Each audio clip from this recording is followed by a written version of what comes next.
Hello and welcome back to the Final Flight podcast. We're here once again for week 8 of our Cheltenham Festival ante-post countdown show, and we've had some fantastic guests on so far, and we've finally got another good one on again tonight. Craig, how are you, mate? Thank you for coming and giving up your time. How are you feeling? Oh, good, thanks. Thanks for letting me come on the show. No, everything's good. A little bit frustrating at the minute with the weather. We've not had a lot of race in the past fortnight, but hopefully the weather turns and we can get back to it. Yeah, it's been really frustrating. You're right there, mate. Through the whole week, all these meetings getting called off.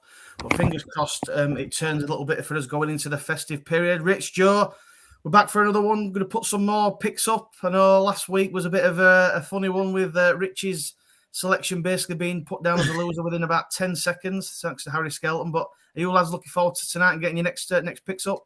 Yeah, definitely, mate. It's great to have Craig on, isn't it? Talk us through how sort of life is as a jockey, what he's looking forward to, and hopefully we don't make a mess of our picks. Rich, you looking forward to it, mate? Yeah, I'm quite confident. Sorry, I'm just struggling to hear you a bit, lads. The signal's crap. Right there. Is that working a bit better? Yeah, hopefully that's it a bit better now. Sound. Go on then, Rich, you looking forward to it, mate? Yeah, I'm hopefully this pick will last a bit longer than the last one, put it that way. So fingers crossed. Yeah, I mean, what we do is, Craig, we seem to put our picks up and ask the guests their opinion, and straight away they're like, nah, rubbish, that's not going to win, blah, blah, blah. So I'm looking forward to seeing what you think of them as well. So, but like I say, what we'll do is we'll crack on. What we normally do is talk about a few points from the weekend. There's some pretty big debates to get through, so I'm going to crack straight into it. Craig, mate, I'll come to you. What do you think to this whole situation at Sandown? Then we obviously got the heavy ground. It looked quite testing. Constitution Hill not running. Shishkin not running. The whole saga with Hendo. I mean, he's gone. We had Henry Brook in the pub. That's what he thinks of that, James. Oh, this is brilliant. I'll tell you what I'll do. We'll start again. Should we start again? Right, I'll come to you, Rich. What did you think of the heavy ground and Constitution Hill and all that? What are your thoughts, mate? I mean, it's disappointing, but I understand Nicky's reasoning. You know, for me, it was the right call. I mean, he's the horse of a lifetime. You don't want to kind of give him these hard races and then find out he's just not up to it maybe next season or whenever. You want to see him as long as we can.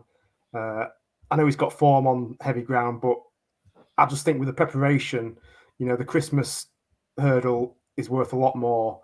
And I think it just fits in with Nicky's routine. You know, we'll go Christmas hurdle, then is the one at end of January, and then on to the champion hurdle again. So I just think giving him a hard race on Saturday, I just think that would have completely messed it all up for him. So might call for me. Frustrating, but right. Yeah, it's frustrating. Obviously, we want to see the best horses, but I mean, it was really testing ground. You could see horses, you know, finishing slowly, walking over the line, and things like that. Threw up some big results. I mean, obviously, Shishkin's going to be wanting to get a run in quite quickly if he's got a thought of the King George, unless they just decide to go straight there. I mean, what do you think, Joe? What do you think of the whole weekend in general? I mean, at least racing was on, but I mean, some of it was a bit mismatched, you know. Obviously, Constitution Hill, that was disappointing, but I mean, I said it on the show on the Thursday night, they were never going to run him. The weather was bad enough. There was racing on the Friday anyway, so the ground was going to be chewed up. No matter if it's going to be a racecourse gallop or a hard race, heavy ground 17 days before you're going to be having one of your main targets of the year. It's not what you want, is it? Shishkin, for me, probably head straight to King George. Now, I mean, I can't see much this week. Then you're looking at next weekend, and then he's only going to have, 13 days before he runs again? For me, that'll probably hinder him more than it'll help him getting a run in. They might just give him a couple of hard pieces of work or something at home alongside a decent horse. I don't know. It was a bit frustrating. Nice to see racing on. It did throw up some shocks, though. Yeah, I mean, obviously, we sort of piled in on Goshen with George. He had his conditions in the end, and the non-runners, and unfortunately didn't quite fire. But I mean, fair play to Not So Sleepy for doing that at 11 years old. I thought it was fantastic to watch in the end. From my point of view on sort of Love Envoy, I thought her run was okay.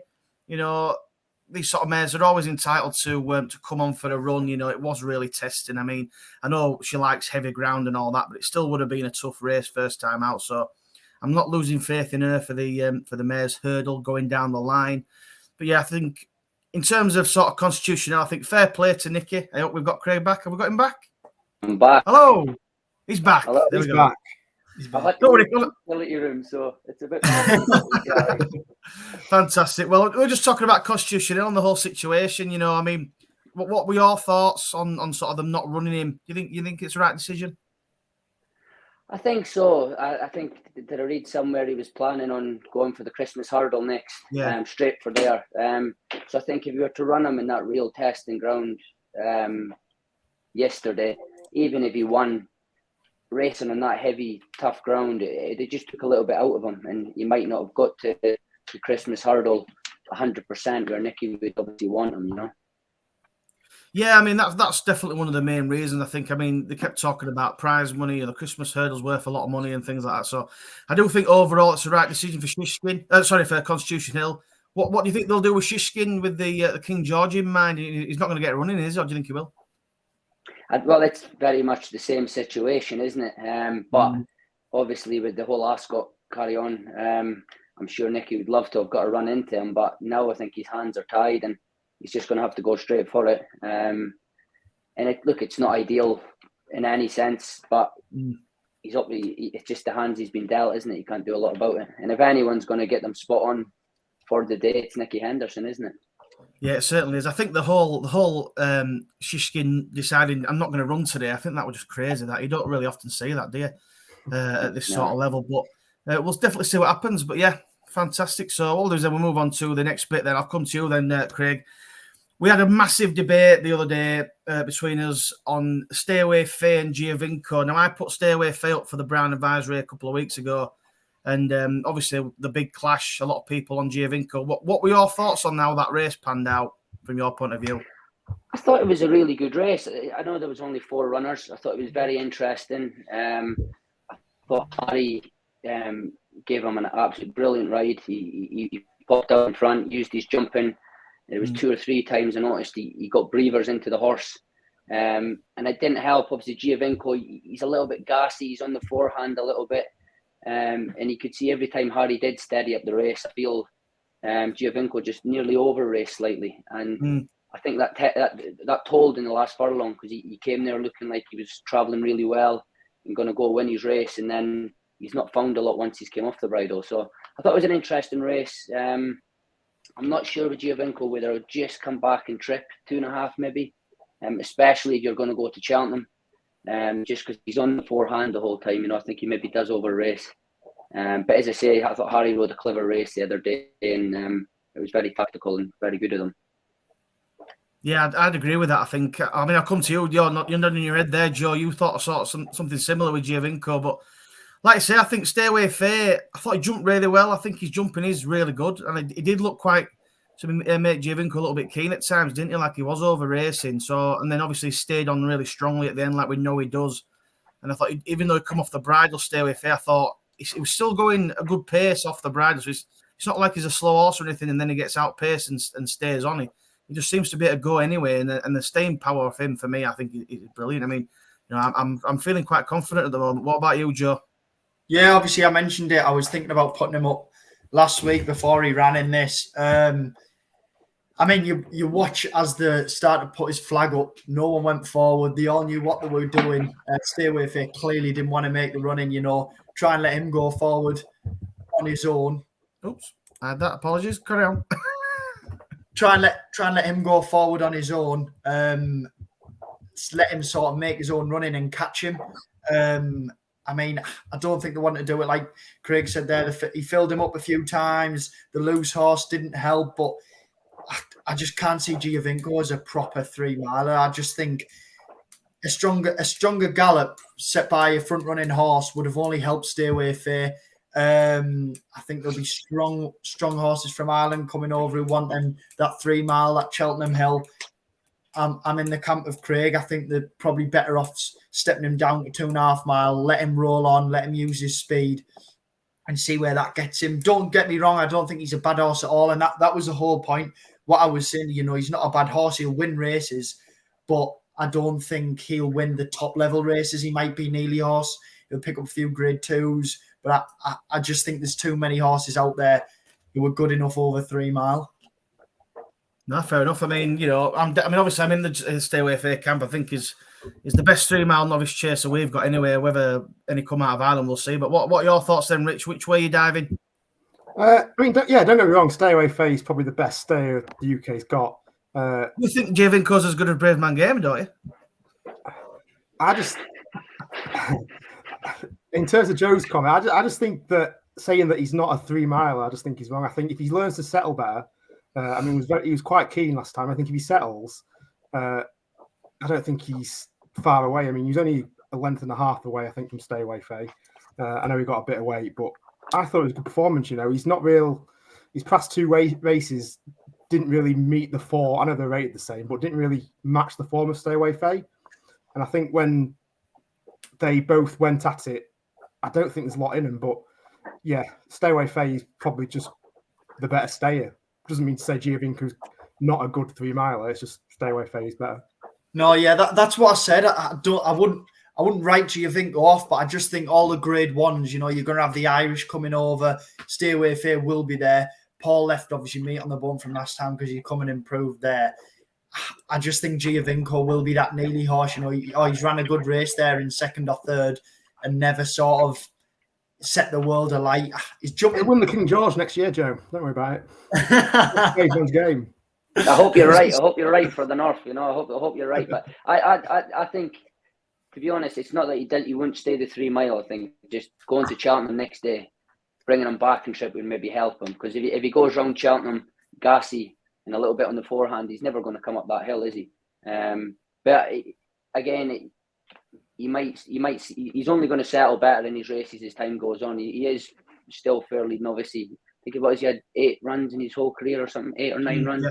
So he's and I think Stay Away Fair just was much more professional about the way he went about his job. He settled, he jumped, he relaxed, he done everything the right way. And I think going to Cheltenham, Giovinco's got to just calm down and settle a little bit better, Yeah, I'd agree with that. I mean, obviously, I'm on Stay Away Fair, so I'll crab Giovinco. But they are young, the novice horses. They're entitled to come on for the runs, like you say. They've got a couple of runs on the fence and things like that. They've got all the time in the world to come on for the run, and we'll obviously enjoy seeing them do that. And fingers crossed, he does get, it does improve from that and come back for the battle. But it'd be interesting to see where they do go. And obviously, I suppose depends what they've got to go against. But we'll soon find out. Right then, lads, the big one before we move on. John Bon El Fabiolo. I'm clicking out wrong buttons here. But John Bon El Fabiolo. So I'll come to you again, Craig, if I can. El Fabiolo obviously run today in Hillyway. Won it pretty easy, giving weight away. Did you manage to watch the race? What are your thoughts on the performance today? I didn't watch it. I've watched the replay, but the missus dragged me out to do something today. So I managed to get it when I got back. And I think he's the real deal. He's very impressive. Obviously, I have a lot of love for John Bon, but I think he'd struggle to beat him. Punchestown, when he won at Punchestown last day, he was just absolutely mind blowing the way he went about it. He was a little bit similar. He's a little bit keen on the forehand. I'd like to see him settle just a little bit more. But last day when he went 20 clear and you were thinking, he's over racing, and by the time he came down to last, it was like he wasn't even coming out with 3rd gear. I think he's the real deal. Yeah, I'd agree with that. I mean, I was impressed by today. End of day, it's his first run off the break, and people. I mean, I was one of the main people, to be honest with you, last season who was crabbing him for his jumping, and that put me in the John Bon camp. I thought John Bon's a better jumper, and that might be what undoes Phil Fabiolo. But he soon, put me in my place in the Arkle and showed us just what he can do. And he's just come out again today and jogged round. He has beaten 150 horses and given loads of weight away and all that sort of stuff, but he's entitled to not even be fit at this point. And we've seen how Willies have been running.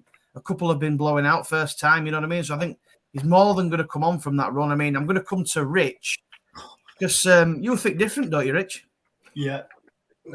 It's not that I don't think different. El Fabiolo, again, it's similar case. He is probably the best 2 miler chaser out there. Am I getting the text out? Am I getting the WhatsApp messages now? What? No, I just want to see a competitive champion chase for once. We've had 2 seasons where Emergami's kind of got his conditions and nobody's really been able to challenge him. But I just think John Bon this year looks a better horse. And I think he will get closer. I mean, probably. Does El Fabiolo not look a better horse? Yeah, you could say that. Yeah.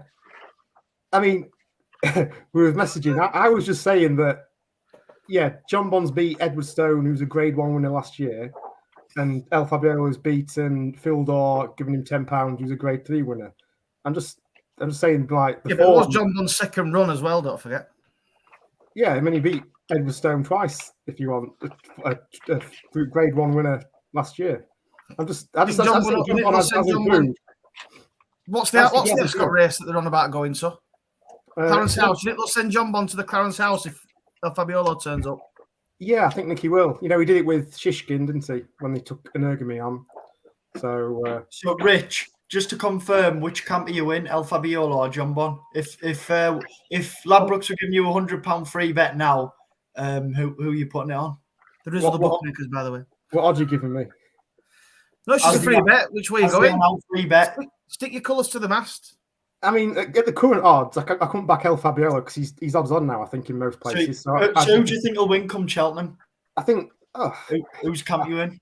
You can see the fence underneath him. Anyway, I'll come to the then, Joe. Who wins, Joe?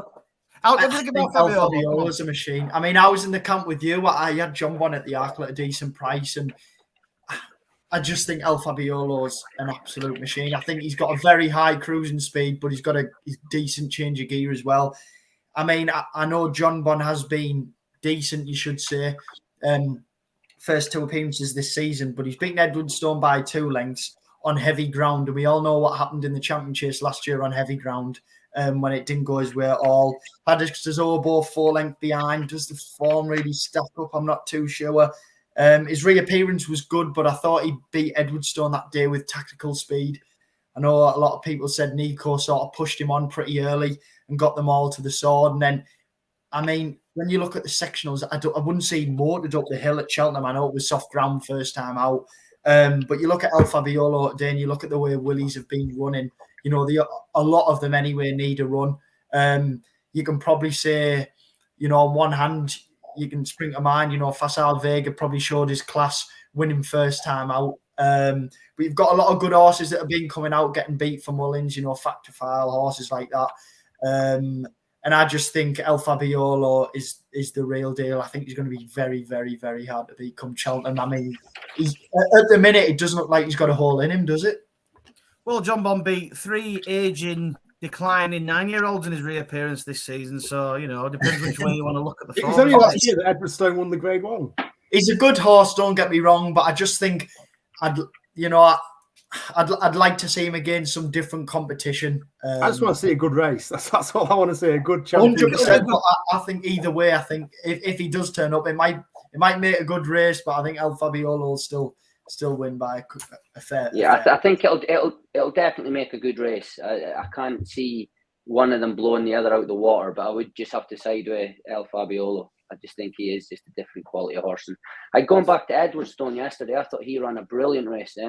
He actually made a mistake down the back, which he done well to recover from. And he's a tough horse. He just lacks that little bit of ability that John Bon and those other classy horses have got. He's obviously a good horse in his own right, but he just lacks that little bit, doesn't he?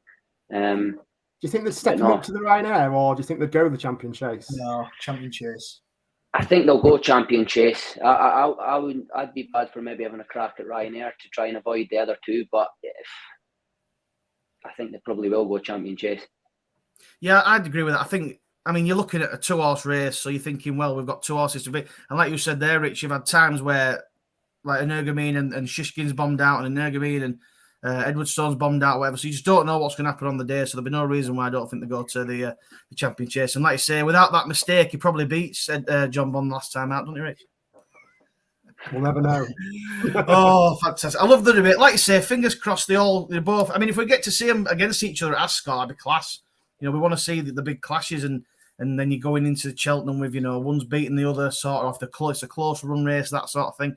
We want to see the best of the UK versus best of the Irish. That's what we want to see. Yeah, and like I say, I mean, you know, I want to see John Bon Lachey, and you just never know, but he looks different gravy, doesn't he, El Fabiolo? But we shall see. Right, that's a good debate. Right, I'll come to you then, Craig, if I can. So what we normally like to do with our guests who come on, we'll talk about a few of your rides over the last few weeks potentially, and then we'll talk about if we can a couple that you maybe thought of that you're looking forward to or that you're involved with, that sort of thing, and just get a little bit of your insight really. So the first one I would like to talk about, if we can, is Cannock Park that you won on at Cheltenham. I mean, first of all, what's it like winning at Cheltenham, and how did you feel that ride? When did you enjoy it? Yeah, it was brilliant. Obviously, it was my first winner there, which was great. I've been there plenty. It's not a nice place to go when you're 100 to 1. It feels like you're on a bit of a roller coaster ride. But to actually go there and have a live chance and to go to win, it was it was brilliant. I know it was only a maiden hurdle and Paddy Power meeting, but it's still Cheltenham all the same, So I was delighted, and he's an exciting horse for the future as well. So when you're, I mean, obviously you've been there plenty. That time you're coming up that hill and you're thinking, I'm going to win here. Was there a point in the race where you thought this is mine, or it was quite close in the end? But how were you feeling coming towards the end of the race, sort of thing? Just do you know what I mean? I don't know. The last 50 yards, I was thinking, Jesus Christ, where's this line? But no. To be honest, it just went out in a normal race. I knew turning down the hill that I had them at it. He's quite a forward-going horse, so he's another one I wish would settle a little. I keep saying that, but I wish he would just settle a little bit more. But he'll go to Ascot, to Aintree for the Tolworth. I think a flat track will suit him much better. You can throw the reins at him a little bit more. But no, it was a great feeling that day, and as I say, coming down that hill, he winged 2 out, and it was brilliant. And I kind of knew they were going to take a bit to beat me then. But to be coming down that hill in the same position in March is what it's all about. So we'll find out if he's good enough on Boxing Day, and then we'll go from there. Fantastic. I mean, if he goes to the Tolworth is shaping up to be a pretty decent race at the moment, isn't it? Yeah, that's it exactly. And I think we could have run him somewhere else with a penalty in a much lesser race up north somewhere, but I think we've kind of thought he's a nice horse. We think a lot of him. We'll take him down there, and if he runs and finishes in the first 3, he's good enough to go to Cheltenham. And if he doesn't, then he's still a good horse, but he's just maybe not that great, not yet anyway. So we'll probably aim him towards Aintree or Ayr towards the end of the season instead of Cheltenham. Fantastic. Well, fingers crossed he gets in the Tolworth and takes his chance. Brilliant. So the other one go on, sorry. With a bit of luck, hopefully he goes and blows in the Tolworth and he's favourite for the Supreme. That'd certainly be nice, wouldn't it? I tell you what, that'd be really good. You can only dream, can't you? That's what it's all about, isn't it? It's what you got to dream about, the big days. Like I say, the horses, them sort of horses, the Cheltenham horses, they don't come around for many often, do they? You know what I mean? You got to be on a good one, especially not in England. Yeah, definitely. Yeah, I know. The other one I was Mullins or Gordon Elliott. I bet they're bored of him now, surely, you'd think. Another one I was going to speak to you about then is a horse for Greenall and Guerrero. Obviously, we had the stable visit. Them guys were fantastic. It was a really good day out, and they spoke quite highly of a horse called Finlock. I think you rode him at Wetherby. I was there that day. Very cold, wet, testing day. Obviously, started out over 2 miles. I just sort of get your thoughts on what you thought of that race and what you thought might be for the future of the horse, sort of thing. How'd you feel it went? He's a nice sort of horse. The race, it didn't really run to suit. The ground obviously went really horrible and tacky. It was hard work. There was no pace. I don't know if you remember it, but we were walking the first half furlong basically. And then I made the decision to take the bull by the horns and kick on and go in front, which in hindsight wasn't really the right thing to do now, but you can't change it. And he went round well. He was pretty green in front. Didn't love the ground, but he was running a good race. Made a bad mistake at the second last, and that just knocked the stuffing completely out of him.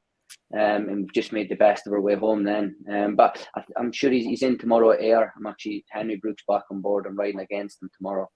So you'll get a better idea there. But hopefully I'll ride a nice one in the race. So hopefully I can beat him. Yeah, that'll be good. I think. What's it like when you're going up against sort of people like Henry, who you obviously know well, and you're going against a horse? What's it like when you're going against a horse that you've ridden on another horse? Does that make sense? Well, when you with Henry being stable jockey, he always gets back on him, so he was getting back onto him, so it's not too bad. But when you get off a horse say I don't want to ride it because I want to ride something else in the race, and then it comes by you. It's it's pretty depressing stuff. Like, but no, it's good. Like, you know, Henry, good friends, Henry, and a lot of boys I'm good friends with. So it's all fine and well, but when you're actually in that race, when the flag drops to when you cross the line, it's competitive then, you know, and you wish them well and wish them safety, but you wish you beat them at the same time, you know. So it's a strange one, like, but it's a good competitive and good fun place to be. No, that's brilliant. Fingers. Who is it you're riding in that race then? And we'll keep an out for it. Doyen the Bar, it's called. He's actually a really nice horse.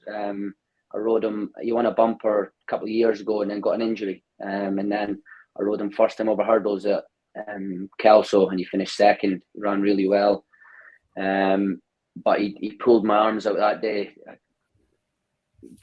Over raced far too much and just didn't quite get home. So I think now he's got a run and got the freshness knocked out of him, he should hopefully have a good chance tomorrow. Fantastic. We'll look forward to that one then. One of the other one then is a bit of a podcast favourite at the moment. Again, for Greenall Guerrero, you won on a horse called Gaboriot. We all backed him that day at Doncaster. I mean, another really nice horse that we've come to sort of get to know a little bit more on the personal side, and just wanted to get your thoughts on that horse as well going forward. I mean, what a great run on the at Doncaster I thought that was. Yeah, it was a brilliant run. First time I've ever sat on the horse. I got a lovely ride off him. He was very straightforward, and he done it in good fashion. And the way he scooted away for the back of the last and took lengths out of them, he finished his race really strong. And he's definitely one that you'd like to think can keep rising. I think when he came over from France, he came over with in quite high regard, but I think it just took him a little bit of time to settle in and climatise to the racing over here. It's a lot different to the French racing. But I think this season he's turned the corner, and he's hopefully a horse that's going to keep going on the way up. Sorry, it went up. Am I right in saying it was Gaborio who had the horse's tail in its mouth halfway around the track? Yeah, that was him. That was up the running, wasn't it? Yeah, I think I'm not sure what it was, but I think that there must have been a knot in the bottom of the horse's tail, the Alan King horse, and he managed to get his muzzle, his nose through it. And at the time, I didn't know what was going on because he was putting his head to the side funny. And I thought nothing of it. I pulled him over and then he was fine. And it wasn't until after it someone showed me the replay and he actually had his face caught in his tail, didn't he? So I suppose that's one way to try and win a race. Just pull the other horse in front back. It's fine. Yeah, just bite their tails and upset them. Oh, brilliant. Well, fingers crossed. I mean, like I say, we hear about all the time these French horses coming over. They take a bit of time to acclimatise, and hopefully he's finally doing that, and he's obviously going to carry on thriving. Exactly. Lovely. So the other one then, I'm going to speak to you about a horse called Done at Head. You're obviously riding him, I believe, at Ayr tomorrow. Are you looking forward to that ride? Are you confident, or what are your thoughts? Have you got any plans for the horse in the race? Yeah, pretty confident. I think he's probably a relatively well handicapped horse. He was big and raw baby. He took a lot of time when he was a novice. And then obviously his first run in a handicap this year, he won at Carlisle in decent style. He had to battle hard, but he stayed on well up that hill. That was over 2 miles. We've stepped up to 2.5 tomorrow because I think that'll benefit him even more. So you'd like to think he should go run a good race. There's one or two of them in it that look like horses that are on the way up. So it's competitive. You'll have to be in good form to win it. But I'm sure Ian Jardin's got him spot on, and hopefully go and have a winner. Fantastic. Well, all the best with that. Have you? I'm just going to go to Rich and Joe. Have you guys thought of any horses you may want to ask about before we ask for his for Craig to give us a couple he's looking forward to, or was that on the list?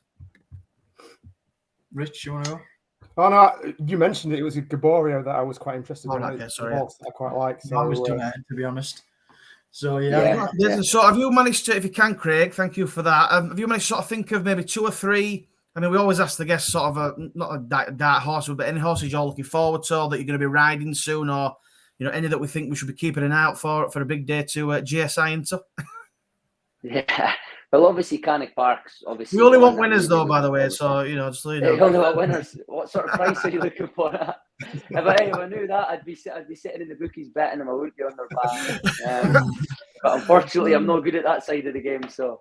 Well, to be fair, mate, neither away.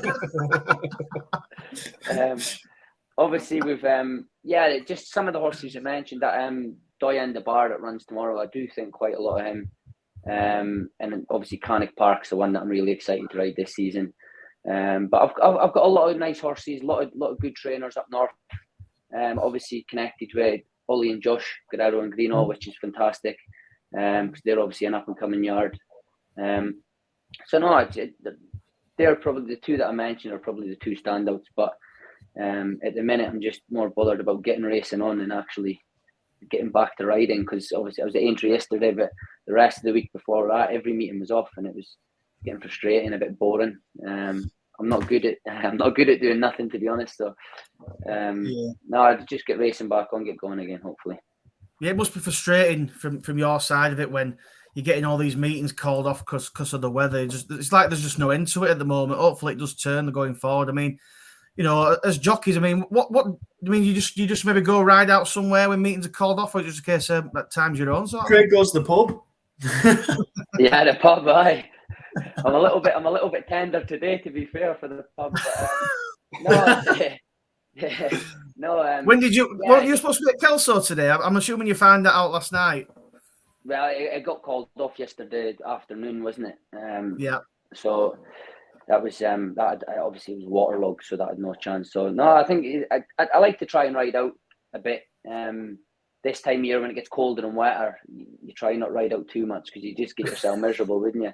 But no, I do plenty of things to keep busy. I've got plenty of fitness and just jobbing on, messing around. Like to go to football when I get the chance. So no, you keep busy somehow, but you much rather be racing day to day. But unfortunately, you can't control the weather. So if I knew we were going to have a full week off, I'd have tried to get away skiing or something. But it was just we were taking it each day at a time. So no, it's frustrating, but we'll get there, won't we? Yeah, I think it will turn a little bit. It can't just carry on chuffing monsoon rain all this time, whatever. You'd hope not. It's going to be a long winter if it does, isn't it? I know. Yeah, it's gonna be a long, slow, boring winter because the last thing we want is racing off. We need it on because we enjoy it so much. That's great, mate. Honestly, thank you for giving us that bit of insight. We really do appreciate us as racing fans to talk to jockeys like yourself. It's fantastic to hear, and we do enjoy it. So thank you. Right, so what we'll do now is then we'll go into the main part of the show where we talk about our next picks. We obviously got 7 picks in the team so far. Or Rich has got 8 because he obviously a little bit of a hiccup last week. But what we'll do is I'm going to let you go first, Joe. We'll swing round and we'll finish on you, Craig, again, and then we'll get your thoughts on each of the picks, sort of thing, because we like to have a laugh at the guests laughing at our picks, because that's 9 times out of 10 what happens. So what I'll do is, I've got my graphic, but I've not added last week's pick on. So stick your team up, Joe, if you want to go through your team. For those that are catching up, there's your team. So, like I say, every week, probably my best price pick at the top of the minute. Stage Star for the Ryanair, 16-1, looking big now. Irocco, week 2. Shame about that horse getting injured. I'm sure he'll be back. The big debate, Marine National Vega. I've gone with Marine National. I think he's got a great turn of foot. I think he'll batter him. El Fabiolo as the captain, 11-10. I know it was short, but he's a bit shorter now. Fingers crossed. He will go in. Brighter days ahead for the Mares Novice Hurdle. Easy for me to say. And the worst pick at the bottom, Marie's Rock for the Stairs. And what was your last week? What was your last week's pick, Joe? Last week was In the Pocket in the Turners, 7-1. Pretty happy with that one. And this week is Halka. Well, I don't know how to pronounce. Well, Halka to Tabert in the Mares Chase. I'll tell you what. This podcast never gets any funnier when we're pronouncing the names. Go on, try it again, Joe. Pronunciation is awful. Halka do Tabert. Probably the most northern way of saying it you can possibly get. But I was really impressed with his her chase debut. The way she jumped, the way she got over. She wasn't steep. She was slick. She was quick. Very, very lightly raced for a 6-year-old. Has only had 6 races under rules, won 3 of them. Travelled over to Cheltenham last year for the Mares Novice Hurdle. Finished 3 lengths behind You Wear It Well. But for me, the horse has always been a chaser. Gordon said that after her chase debut, a 3-mile point-to-point winner, won by 45 lengths. I just think at the moment, when you look at the division, it is pretty open. Will Impervious go? At the top of the market, you have Algari Devassi, who last year just didn't seem to looked the winner, jumped in the last and didn't seem to get up that hill as well as Impervious. I just think this horse has probably got a lot more improvement in there. I was very taken with the jumping. Did she beat much? I don't know, but won by 20 lengths. Like I say, travelled over at Cheltenham last year. Good run over hurdles, but lightly raced. I think she'll come on massively, and I think she stands a great chance if she goes there. No, that's fair enough, mate. It's not a bad little pick. We'll see how she goes. I mean, I'll come to you, Craig. Do you look into the mares division much? I mean, what are your thoughts on that market at the moment? You got a sort of a thought about it, or? I wouldn't have a massive look at it, to be honest. I see the horse Nigel Tristan Davies that won yesterday. Darryl Jacob rode Simon Manure's. Forget the name, but she was very impressive. I think, did she go to the Mayor's Chase? Was she third in it last year, maybe? I think so. Yeah, I'll try and get. I can't remember the name anyway. But I thought she looked really impressive entry yesterday. But yeah, I wouldn't really know too much about it, to be honest. See, it's tough. Zambella, that's it. Yeah, Zambella, that's it. Yeah. I thought she was very impressive yesterday. Looked really good. I believe that horse has won the race. I think it's the third time on the bounce, but it's tough. I mean, we say it every week, don't we? We started off, pretty easily saying we didn't want to touch the novices, but we're in week 8 now. We've had a fair few picks. We're trying to dodge the novices and dodge the handicaps. The picks are going quickly.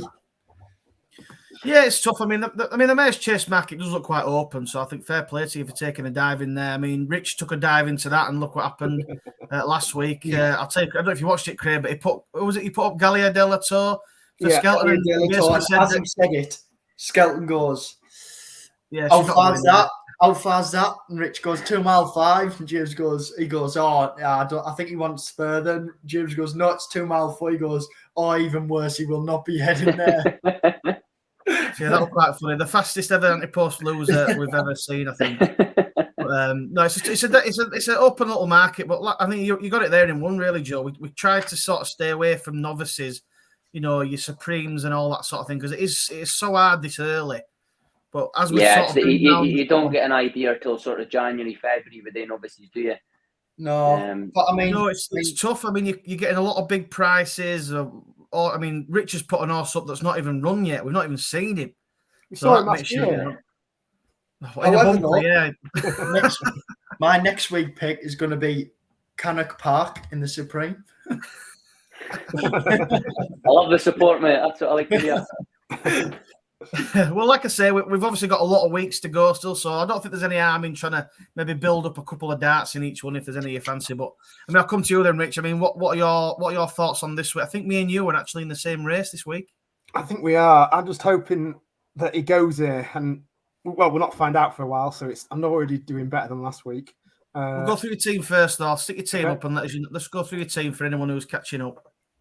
So we've got Facile Vega, the Arkle winner for week 1. Allaho for the Ryanair Chase, 7-1. Irocco, who unfortunately is out for the season. My dark horse, Sid Gerhard for the Stayers. My novice pick, Murazur West, that we've not seen yet, but Darryl Jacob did say he's got very nice ears, and that's all you need to know. I think he's on holiday with Marine National, I think. Week 6, Jerry Clon for the Gold Cup. And then last week, my backup horse was West Balboa for the Stayers. Just. So what's your pick this week, mate? This week, I'm going for the Albert Bartlett as the race.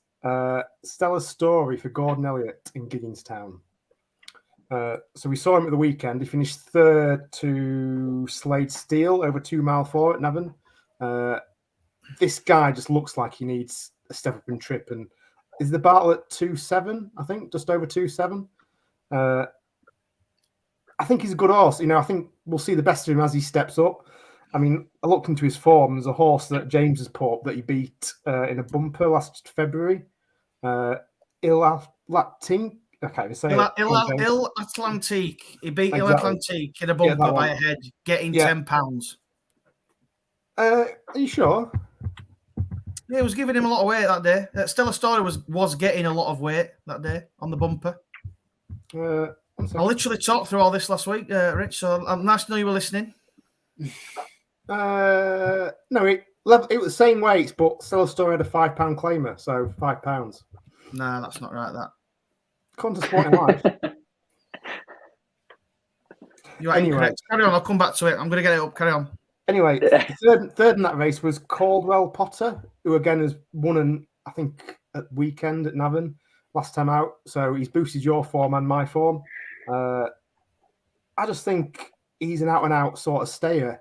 I think Gordon said that he's probably going to be the best chasing, but I think if they step up to the Albert Bartlett distance 2 miles 7, I think he's got a good chance. I think he's 25, so I think that's a good little dart just to throw and see if it lands. You know, Elliot's got a few that potentially could ride. There's Croke Park and the one that won today, but I just think this lad needs that step up, and I think that's potentially where they'll head with him. James, have you managed to have a look at the weights? Well, I've got it on Racing Post here. It says Atlantic was off 11.11 and Stella Story was 11.6. But then the claimer, is that not the claimer off that, or is that the weight after the claim? Sporting Life. If it's the results, that'll be the weight horses carried, so that'll take the claim into consideration, I think. Yeah. So he's it was only £5 then. Well, he's still giving him weight. He's still getting weight, wasn't he? Never mind, James. He's an absolute machine. He's El Atlantic. He wins the Ballymore definitely. But yeah, I think Albert Bartlett's quite an open race. You just don't know. You've got Supreme horses, Ballymore horses, Albert Bartlett horses. Any of them could go anywhere really at the moment. But that's a good pick, Rich. But I've also gone into the Albert Bartlett. I've also took a dive into this, and I've had a little look through. But my team so far is I've also got a Rocco the first week. Obviously, he's out for the season, like you said there. Tiupu for the stayers looks pretty strong after beating Imperia Pass easily, I would say. Love Envoy run pretty well in the fighting fifth for the first run out, 12-1 for the mares. Envoy then for the Ryanair. Dicer Enos, I think she's entered this weekend potentially, going up against a couple of geldings, I believe. So I'll have to check out that. And then obviously Stay Away Fair looks an absolute certainty, and I wish I'd made him my captain last week, but we're going to have to put that somewhere else. And last week's pick was Il Atlantique for the Ballymore. So this week, I'm going to go for a horse for the Albert Bartlett, and it's a horse called Shanna Bob at 33-1. Obviously, a pretty big price. Now, it's such an open race, but I just thought I'm going to take a chance on this horse for Henderson. The Donnellys have got him, and he's come from point to point now. His point-to-point form is pretty. It kind of ties in with a few of these.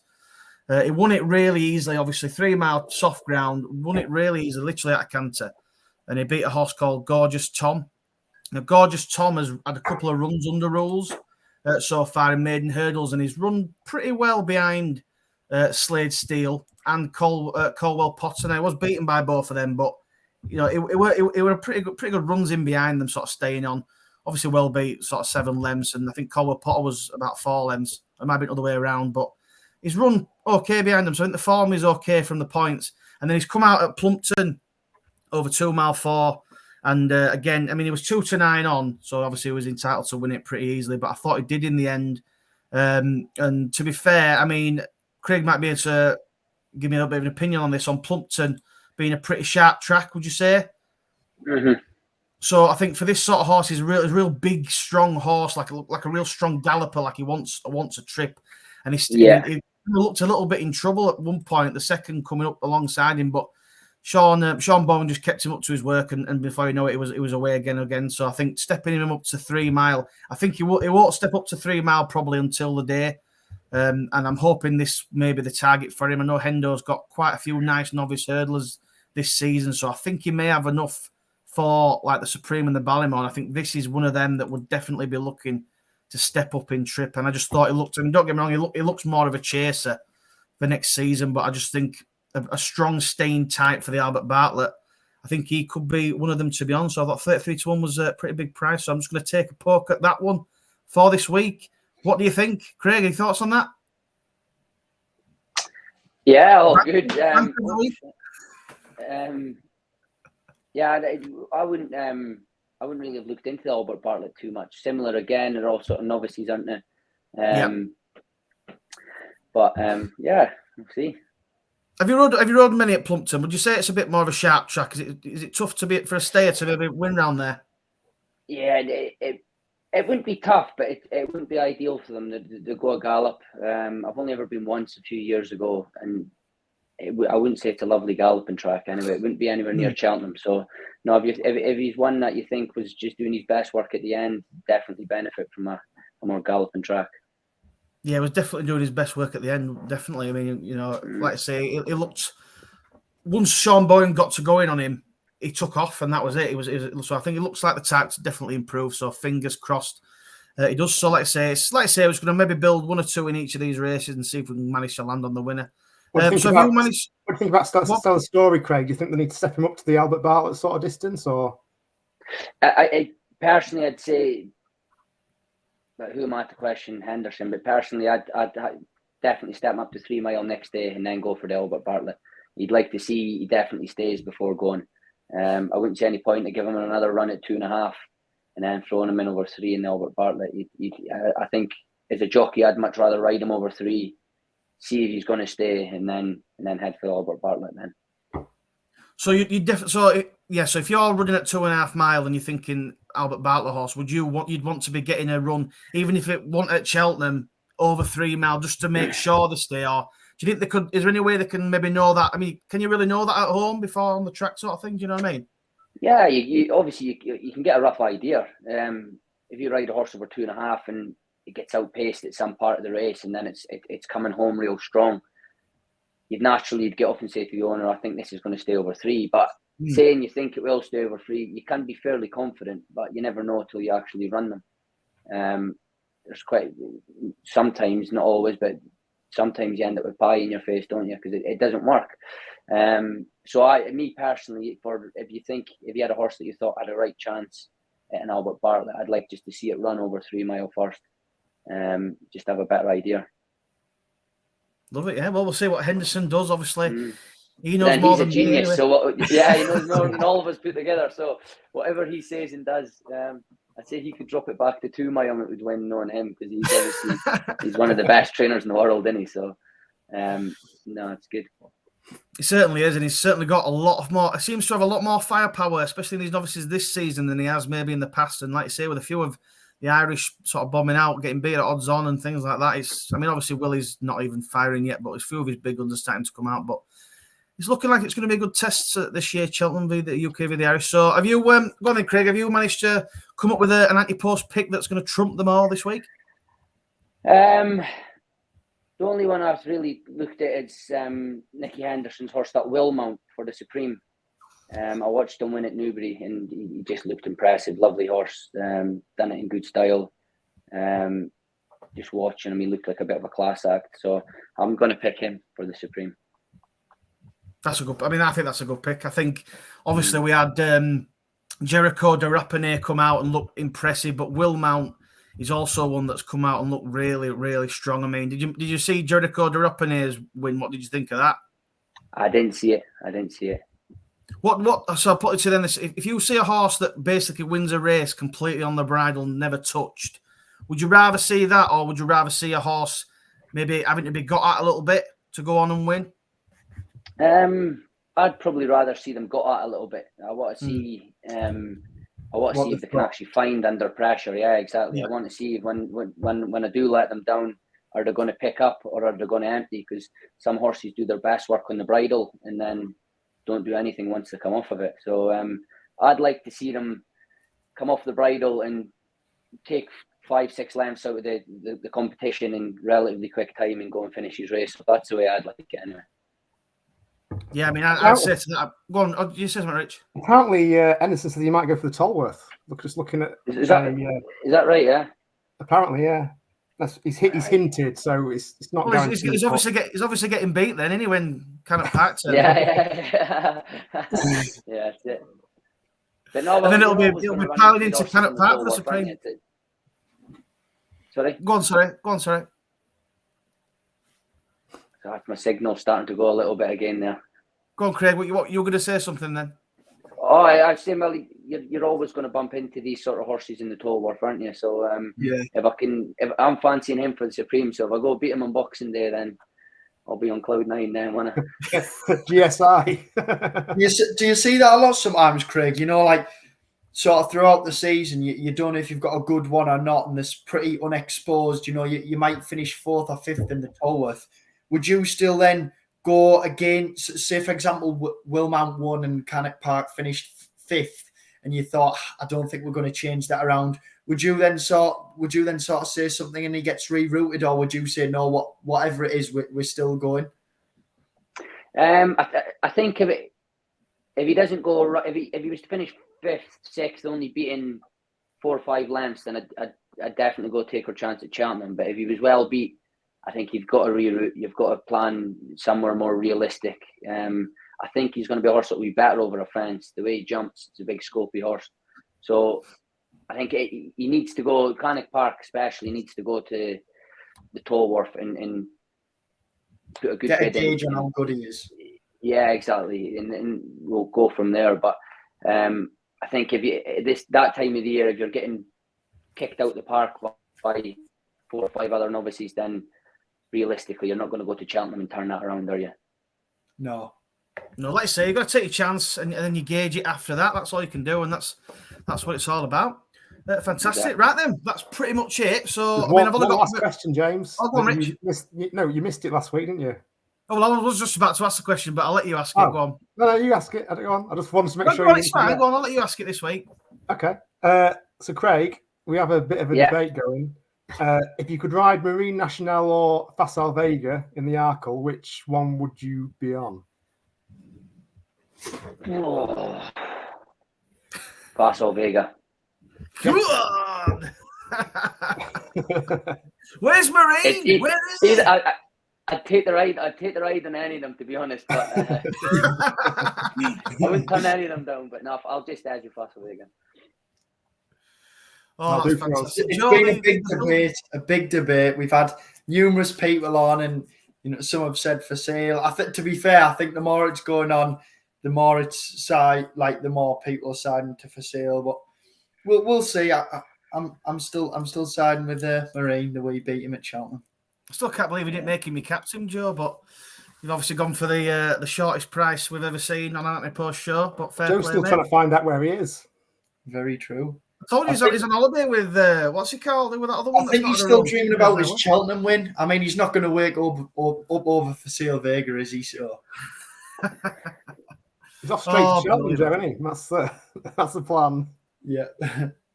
Well, obviously, that's it for the show then. Like I say, thank you very much for coming on, Craig. We do appreciate you giving us your time and your insight. Honestly, it's brilliant. Like I said before, us as racing fans, to talk to you guys, you jockeys who are in the sport and you're at the top level, it's just a real pleasure. So we really do appreciate you coming on. So thank you for that, firstly. No, thanks very much for having me on, and hopefully we can meet in person one day and have another chat and catch up.